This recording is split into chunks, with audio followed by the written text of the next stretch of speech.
بسم اللہ الرحمن الرحیم۔ السلام علیکم۔ میری بیوی نرس تھی، غریبوں کی بہت مدد کرتی تھی۔ ہم گاؤں میں رہتے تھے، رات کو کوئی بھی مدد کو آتا تو میری بیوی مدد کے لیے چلی جاتی۔ ایک شخص روزانہ آتا اور کہتا میری بیوی کے پیٹ میں بہت درد ہے، اور میری بیوی جلدی سے چلی جاتی۔ واپس آتی تو کپڑوں پر گند لگا ہوتا۔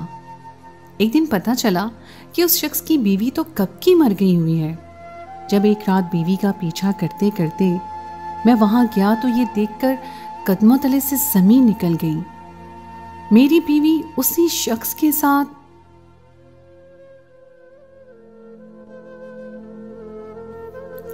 مجھے یقین نہیں آ رہا تھا کہ جو منظر میں اپنی آنکھوں سے دیکھ رہا ہوں وہ واقعی سچ ہے۔ میں ایک بہت ہی غیرت مند انسان تھا، اور اپنی غیرت کو اس طرح سے اپنی آنکھوں کے سامنے دیکھ کر میرا دل تو جیسے دھڑکنا ہی بھول گیا تھا۔ کتنے دنوں سے اس خیال نے مجھے پریشان کر رکھا تھا کہ میری بیوی کسی غلط سرگرمی میں ملوث ہے۔ مجھے بار بار یہ خیال آ رہا تھا، اور ہر بار میں اس خیال کو جھٹک رہا تھا۔ میں اپنی بیوی پر شک نہیں کرنا چاہتا تھا۔ میری زنیرہ سے پسند کی شادی تھی، اور ہم دونوں ایک دوسرے سے بہت محبت کرتے تھے۔ شادی سے پہلے زنیرہ پاس کے گاؤں میں رہتی تھی۔ میں نے اسے دیکھا، مجھے اس سے محبت ہو گئی، اور ہماری شادی ہو گئی۔ لیکن یہ شادی تھی جو میری جان کا عذاب بن گئی۔ مجھے یقین نہیں آ رہا تھا کہ زنیرہ اس قسم کا بھی کام کر سکتی ہے۔ میں نے اسے کچھ نہیں کہا، اور دبے پاؤں بوجھل دل کے ساتھ گھر واپس آ گیا۔ میں نے کبھی بھی زنیرہ پر شک نہیں کیا تھا۔ وہ آدھی رات کو گھر سے باہر چلی جاتی تھی لوگوں کی مدد کرنے کے لیے، کیونکہ وہ ایک نرس تھی۔ میں سمجھ سکتا تھا کہ اس کا پیشہ ایسا ہے کہ اسے کسی بھی وقت کہیں بھی جانا پڑ سکتا ہے، کسی بھی مریض کو دیکھنے کے لیے۔ میری شادی کو 2 سال ہو گئے تھے، اور ان 2 سالوں میں نے اس سے کبھی بھی سوال نہیں کیا کہ وہ کہاں جاتی ہے۔ شادی کے پہلے سال تو زنیرہ کے لیے ہاسپٹل میں نوکری ہی کافی تھی، لیکن آنے جانے میں بہت مسئلہ ہو رہا تھا۔ پھر کچھ عرصے سے اس کی صحت خراب ہوئی تو وہ نوکری چھوڑ کر گھر بیٹھ گئی۔ اس کی صحت اتنی زیادہ خراب نہیں تھی، لیکن وہ کہتی تھی کہ گھر سے شہر کا فاصلہ بہت دور ہے، اور وہ اتنا زیادہ سفر کرنے کے قابل نہیں ہے۔ لیکن اس نے اپنا پیشہ یہاں بھی نہیں چھوڑا تھا۔ گاؤں میں کبھی بھی کسی کو بھی اس کی مدد کی ضرورت پیش آتی تھی تو وہ دوڑی دوڑی چلی جاتی تھی۔ کئی مرتبہ ایسا ہوا تھا کہ آدھی رات کو کسی مریض کو ضرورت پڑ جاتی تھی۔ زنیرہ کی مدد کی تو اس سے زیادہ عورتوں کی ڈیلیوری کے کیس جو ہوتے تھے، جو آدھی رات کو ہی آتے تھے۔ اور میری بیوی زنیرہ اپنی نیند کو فراموش کرتے ہوئے فوراً چل پڑتی تھی گھر میں، اور گھر میں ہی ان کی ڈیلیوری کروا دیا کرتی تھی۔ زنیرہ کو بہت زیادہ تجربہ تھا، اور وہ اس طرح سے ہر کیس ہینڈل کرتی تھی جیسے کہ وہ ڈاکٹر ہو۔ مجھے یہ سب دیکھ کر بہت خوشی محسوس ہوتی تھی کہ میری بیوی کے اندر خدمت خلق کا اتنا جذبہ موجود ہے۔ میں نے کبھی بھی اس پر کسی قسم کی روک ٹوک نہیں کی۔ آج مجھے افسوس ہو رہا تھا کہ میں اس کی طرف سے اس قدر غافل کیوں ہو گیا تھا۔ میں گھر آ کر سوچنے لگا، مجھے نیند نہیں آ رہی تھی۔ تھوڑی دیر کے بعد دروازہ کھلنے کی آواز آئی تو میں نے دیکھا کہ زنیرہ اندر آئی ہے۔ اس کے چہرے سے لگ رہا تھا کہ وہ بہت زیادہ تھکی ہوئی ہے۔ اس نے اپنا بیگ ایک طرف رکھا اور پانی پینے لگی۔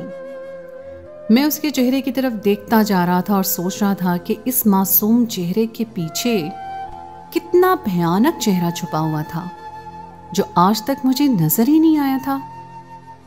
آج تو بہت تھک گئی ہوں۔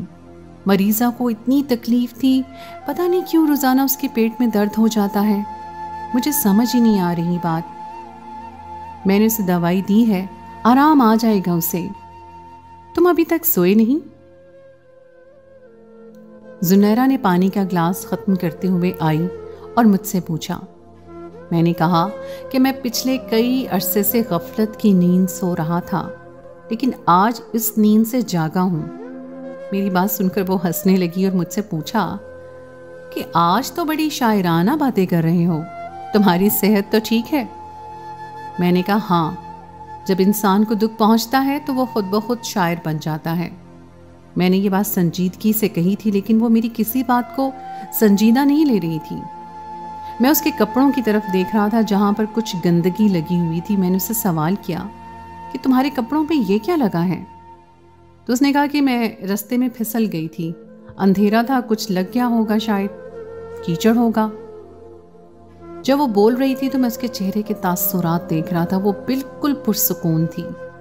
پھر وہ سونے کے لیے لیٹ گئی اور جلدی سو گئی، لیکن مجھے نیند نہیں آ رہی تھی، کیونکہ جو منظر ابھی تھوڑی دیر پہلے میں دیکھ کر آیا تھا، اس کے بعد تو مجھے سکون آنے والا نہیں تھا اور نہ ہی نیند۔ لیکن کہتے ہیں کہ نیند تو سولی پر بھی آ جاتی ہے۔ صبح کا نہ جانے کون سا وقت تھا، میری آنکھ تھوڑی سی لگ گئی۔ میں جاگ کر رات والی باتوں کو سوچنے لگا۔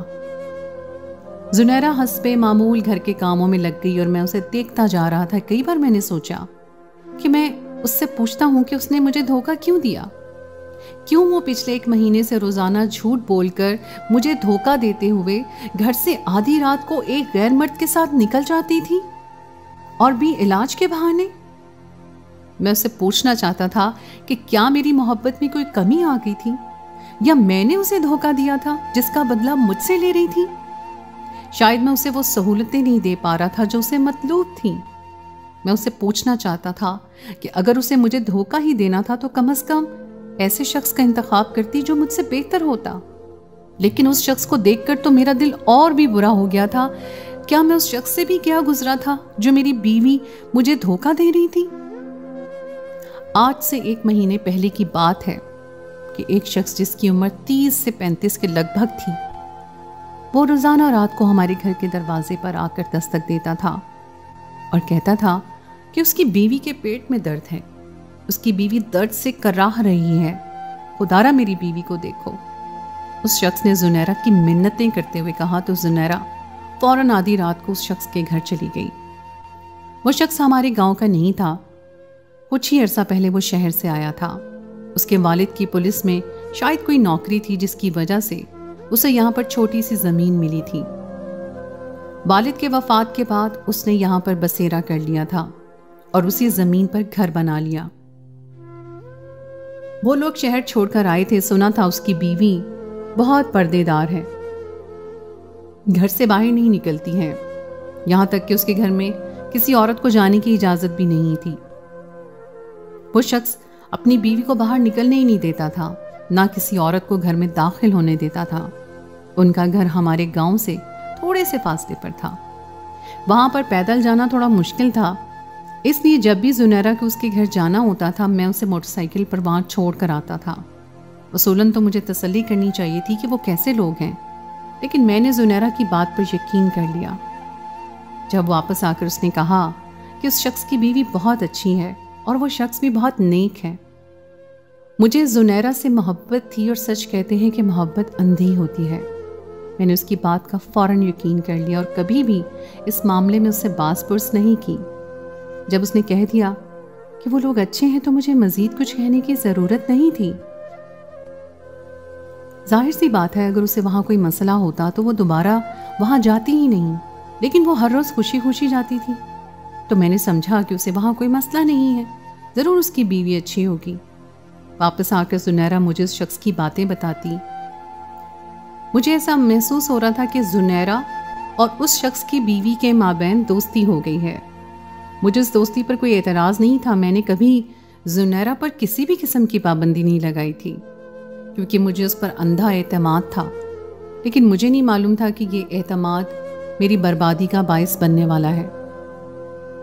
میں نے سوچا میں اسے کوئی سوال جواب نہیں کروں گا بلکہ اسے رنگے ہاتھوں پکڑوں گا، کیونکہ اگر میں نے اسے کوئی سوال جواب کیا تو وہ صاف مکر جائے گی، اور عورتوں کی عادت ہوتی ہے اپنی بات سے مکرنا، رونا دھونا شروع کر دینا۔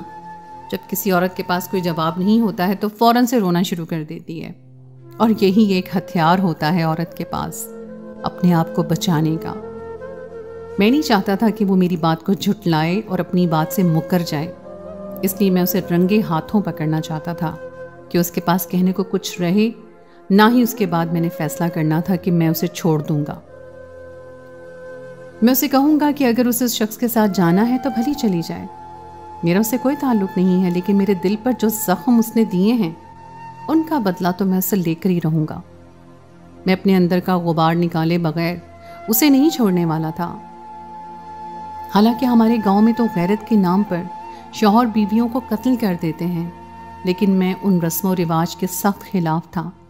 लेकिन आज मुझे एहसास हो रहा था कि जो लोग गैरत के नाम पर कत्ल करते हैं उनका कसूर नहीं होता है, वो एक अजियत से गुजर रहे होते हैं और उसे ख़त्म करने का वाहिद हल उन्हें यही लगता है कि वो खुद को मार दें या फिर मुकाबिल को। 2 दिन तो वो शख्स दोबारा से नहीं आया और मैं उसको दोबारा आने का इंतज़ार कर रहा था, लेकिन न जाने क्यों मुझे महसूस हो रहा था कि मुझसे ज़्यादा इंतज़ार जुनैरा को उस शख्स का है। 2 रातों से वो शख्स नहीं आया था और जुनैरा की हालत गैर थी। उसका चेहरा मुरझा गया था और वो उदास सी रहने लगी थी। उसकी ये हालत देखकर तो मेरा दिल खून के आंसू रो रहा था कि क्या मेरी ज़ात इतनी बेमायनी होकर रह गई है कि मेरी मौजूदगी से उसे कोई खुशी नहीं मिल रही थी और उसे उस शख्स का इंतज़ार था। 3 दिन के इंतज़ार के बाद चौथी रात जब वो शख्स दोबारा मेरे घर की दहलीज पर आया तो एक पल को मेरा दिल किया कि मैं उसकी जान ले लूं, लेकिन मैं जल्दबाजी में कुछ नहीं करना चाहता था। पहले तो मैं जुनैरा को उसके घर छोड़कर आया, लेकिन बाद में ऐसा हुआ कि जुनैरा खुद ही उस शख्स के साथ स्कूटर पर बैठकर जाने लगी। जैसे ही दरवाजे पर आधी रात को दस्तक हुई तो जुनैरा एकदम से उठ बैठी। ऐसा लग रहा था कि उसके अंदर जान आ गई है। उसका चेहरा जैसे खुशी से दमक उठा था और मुझे तकलीफ हो रही थी। वो दरवाजे तक आई और मुझसे पूछा कि कौन है, तो मैंने कोई जवाब नहीं दिया। सामने वही शख्स खड़ा था और वही एक रटा रटाया सा जुमला बोल रहा था कि उसकी बीवी की तबीयत ख़राब है और वो जुनैरा को लेने आया है। जुनैरा ने जल्दी से चादर उठाई और उसके साथ मोटरसाइकिल पर सवार हो गई। मेरी गैरत किसी और के साथ आधी रात को मोटरसाइकिल पर सवार होकर जा रही थी और मैं अपनी आंखों से यह मंजर देख रहा था। मेरा दिल कर रहा था ज़मीन फट जाए और मैं उसमें समा जाऊं। कुछ देर इंतज़ार करने के बाद मैं भी मोटरसाइकिल पर बैठ गया और उस घर की तरफ रवाना हुआ। आज मैं इस मामले को मुकम्मल तौर पर ख़त्म करना चाहता था। उस घर की तरफ जाते हुए मैं सोच रहा था वो सारी बातें जो मैंने कुछ दिन पहले एक शख्स की ज़ुबानी सुनी थी। उस शख्स ने मुझसे कहा कि उस आदमी की तो कोई बीवी है ही नहीं, वो अपने घर में अकेला रहता है और फिर रोज़ाना रात को तुम्हारी बीवी उसके घर क्या करने जाती है। उस वक्त तो मैं उस शख्स के मुंह पर थप्पड़ रसीद कर दिया कि मेरी बीवी के बारे में ऐसी बात मत बोलो, मुझे उस पर भरोसा है। लेकिन तहकीक करने पर पता चला कि वाकई उस शख्स की कोई बीवी नहीं है और वो उस घर में अकेला रहता है। ये राज खुलने पर तो जैसे मेरे पैरों तले से ज़मीन सिरक गई थी और मेरे सर पर आसमान गिर गया था। इस मामले की तस्दीक के लिए जब मैं आधी रात को वहां पहुंचा तो जो मंजर मेरी आंखों के सामने था उसे बर्दाश्त करना मेरी बर्दाश्त से बाहर था। मेरी बीवी जुनैरा उस शख्स के कांधे पर अपना सर रखे हुए आंसू बहाए जा रही थी और वो शख्स उसके आंसू पोंछ रहा था और इससे ज़्यादा मैं नहीं देख सकता था। यानी कि वो रोज़ाना रात को यही काम करने के लिए आती थी और मैं गफलत की नींद सोता रहा। उस रात तो मैं खामोशी से वापस आ गया, लेकिन आज मेरी हिम्मत जवाब दे गई थी और मैं उसके घर की तरफ रवाना था। उस घर के गेट के बाहर आकर मैंने स्कूटर आराम से खड़ा किया और दीवार फलांग कर उस घर के अंदर दाखिल हुआ। दीवार छोटी सी थी जिसे फलांगना आसान था। मैं दबे कदमों अंदर की तरफ जाने लगा। मुझे उन दोनों की आवाज़ सुनाई दी। थोड़ा सा दरवाज़ा खुला हुआ था। मैंने वही मंजर देखा। जुनैरा उसके कंधे पर सर रख कर रो रही थी और वो शख्स उसे दलासे दे रहा था। मैंने फौरन उसे दरवाज़ा मुकम्मल खोल दिया तो मुझे देखकर वो दोनों चौंक गए और खड़े हो गए। जुनैरा मुझे अचानक देखकर हवास बाख्ता हो गई थी और उसका रंग खौफ के मारे पीला पड़ गया था। मैं उसकी आंखों में देखते हुए बोला कि जुनैरा, मुझे तुमसे ये उम्मीद नहीं थी।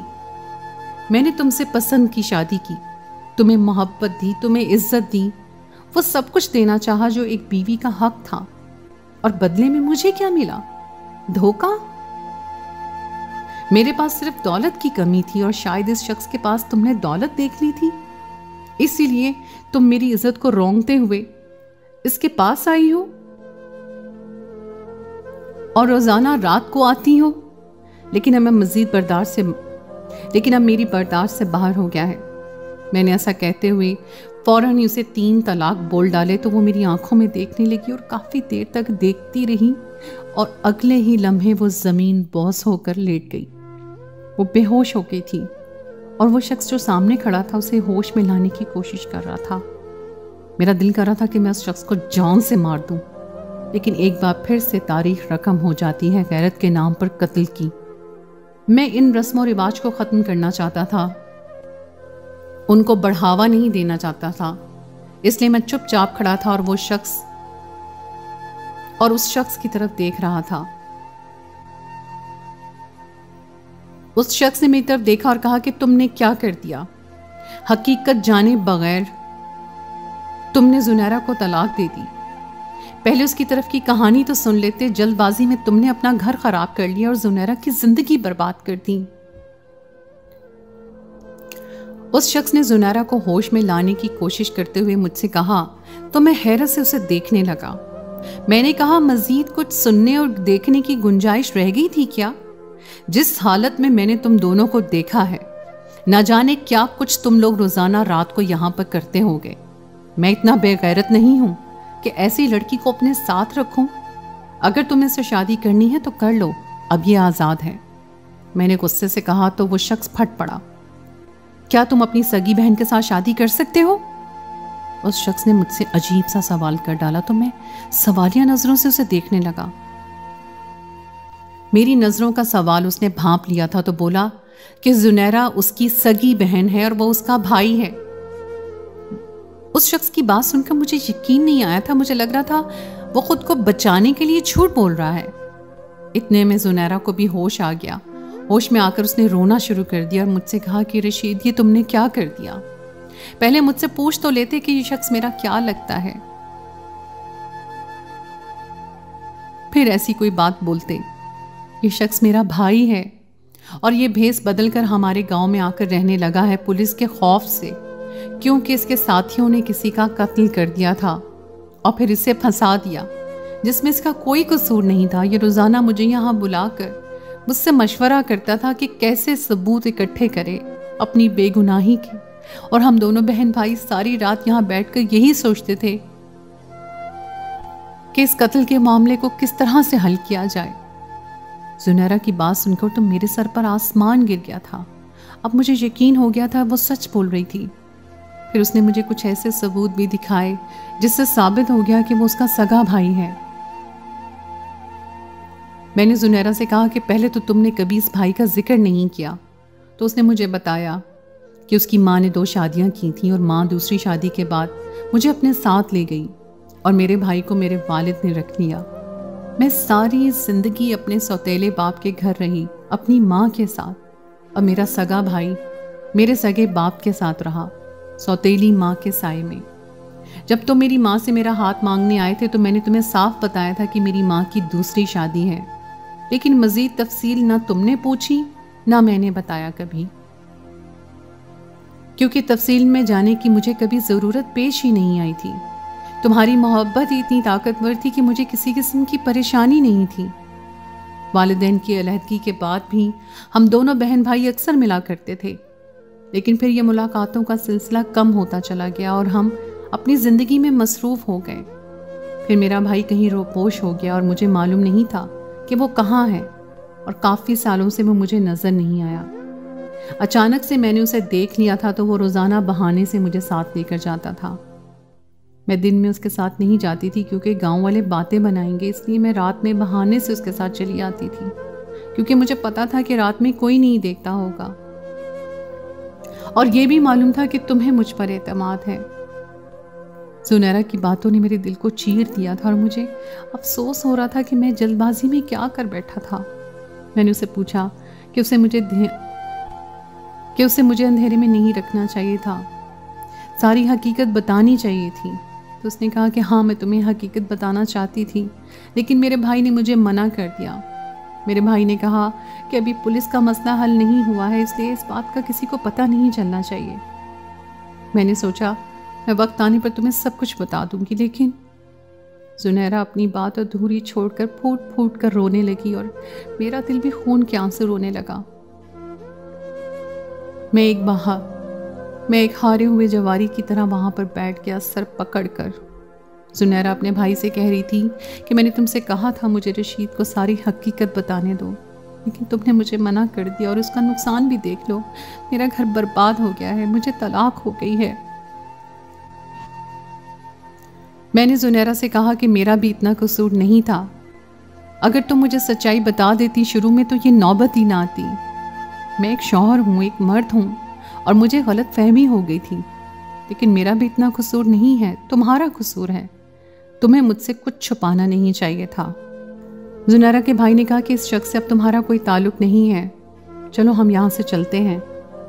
मैं बोझल कदमों के साथ अपने घर वापस आ गया था और सोच रहा था कि बात को समझे बगैर ही मैं इतना आगे सोच बैठा था। ठीक है, जुनैरा की गलती थी, उसने मुझे कुछ नहीं बताया, लेकिन कम से कम मैं उसे सफाई का मौका तो दे सकता था।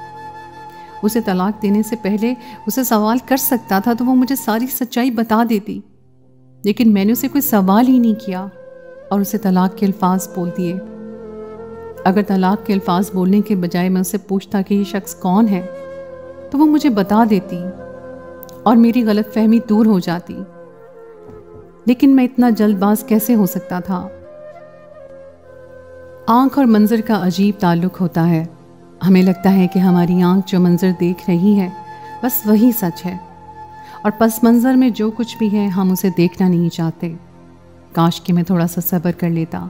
उसे तलाक के अल्फाज बोलने से पहले उसे सिर्फ इतना पूछना था कि ये शख्स तुम्हारा क्या लगता है और तुम इसके साथ आधी रात को यहाँ क्या कर रही हो, तो वो तो मुझे यही कहती कि ये मेरा भाई है, और फिर बात इतनी आगे ना जाती और हमारा घर तबाह ना होता। इसमें हम सब की गलती थी, मेरी भी गलती थी कि मैंने जुनैरा को सफाई का मौका नहीं दिया। जुनैरा के भाई की गलती थी कि उसने मुझे सच्चाई बताने से मना किया। इसमें हम सब की गलती थी, मेरी भी गलती थी कि मैंने जुनैरा को सफाई का मौका नहीं दिया। जुनैरा के भाई की गलती थी कि उसने मुझे सच्चाई बताने से मना किया जुनैरा को, और जुनैरा की भी गलती थी कि उसने मुझे कुछ नहीं बताया, बल्कि सबसे बड़ी गलती जुनैरा की थी। मैं उसका शौहर था और अपने भाई की बात मानते हुए उसे मुझे अंधेरे में नहीं रखना चाहिए था। वो मुझसे कह देती कि उसके भाई का मामला है, लेकिन तुम किसी से कुछ मत कहना, तो मैं किसी से कुछ ना कहता। लेकिन अब सब खत्म हो चुका था। मैं तही दामा रह गया था और जुनैरा अपने भाई के साथ चली गई। उसके बाद मैंने उसे दोबारा कभी नहीं देखा। बस इस बात से मुझे ये मालूम हुआ है कि बीवी को कभी भी अपने शौहर को हकीकत से नाआशना नहीं रखना चाहिए, वरना सबसे ज़्यादा नुकसान औरत का ही होता है, क्योंकि मर्द जज्बाती होता है और मर्द को भी मामले की तह में जाए बगैर कोई फैसला नहीं करना चाहिए। मेरा तो घर बर्बाद हो चुका है और जुनैरा की ज़िंदगी भी बर्बाद हो चुकी है, लेकिन मेरी सबसे यही दरख्वास्त है कि आंख और मंजर के ताल्लुक को समझे बगैर कोई फैसला ना करें। ज़रूरी नहीं है कि जो आपकी आंख देख रही हो वही सच हो, कभी कभी आंखों देखा भी गलत साबित हो सकता है। तो दोस्तों, ये थी मेरी आज की कहानी। उम्मीद है आपको आज की कहानी पसंद आई होगी। कहानी अच्छी लगे तो उसे लाइक ज़रूर कीजिए, अपने दोस्तों के साथ शेयर कीजिए, और अगर आपने अभी तक मेरे चैनल को सब्सक्राइब नहीं किया तो उसे फ़ौरन कर लीजिए। अगली कहानी तक के लिए मुझे दीजिए इजाज़त। खुदाए पैमान।